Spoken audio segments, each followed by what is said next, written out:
At Marin Academy, the identity and equity groups are divided into two categories as open and affinity spaces. An affinity space basically means that the person attending has to identify with the identity of the group. An identity is something that's really determined by the individual and not by anyone else.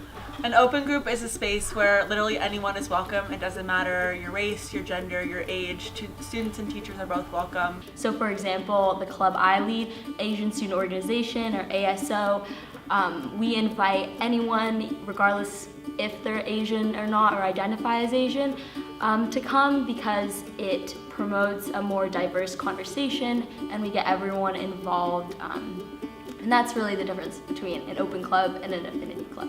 In open groups, when we have discussions based around topics that people don't really know about, we get to sort of open people's eyes regardless of their identity.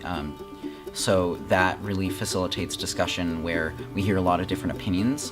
As a leader, I have the opportunity to see what discussions actually happen and to lead those discussions in a way that I think can be impactful and be rewarding for the people in the discussion itself. So Be More is it's a very inclusive identity and equity group here at MA, where it's an affinity group, so it's open to all who self-identify as men at MA, and everyone kind of comes together to talk to one another about issues pertaining to masculinity. Last meeting was about how friendships are different, how it can be just like totally different things if a girl is in a friend group of all guys or vice versa. We've had a lot of great meetings. Some of the highlight ones, or one that really a lot of people enjoyed, was on genderedized foods and sort of like what each gender is expected in their with their meals, and specifically here at MA, kind of like what the stereotype is of each gender in terms of what they want to eat and what's expected of them to eat.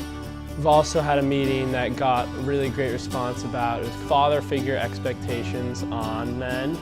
There's a stigma and like a certain stereotype around a lot of IDEQ meetings and a lot of IDEQ groups that it's geared to one opinion. A disagreement and ending with sort of discourse with each other is just as valuable as ending with like a sort of agreement and one belief and one opinion on what we should do next. I would encourage people to go to MA clubs because not only do you get to like meet new people and like kind of see more what MA has to offer, but it kind of raises questions within yourself, especially if you're at a club meeting that like you can relate to. It kind of like raises questions within yourself that you can leave the club meeting and be like, wow, like what do I actually think about this?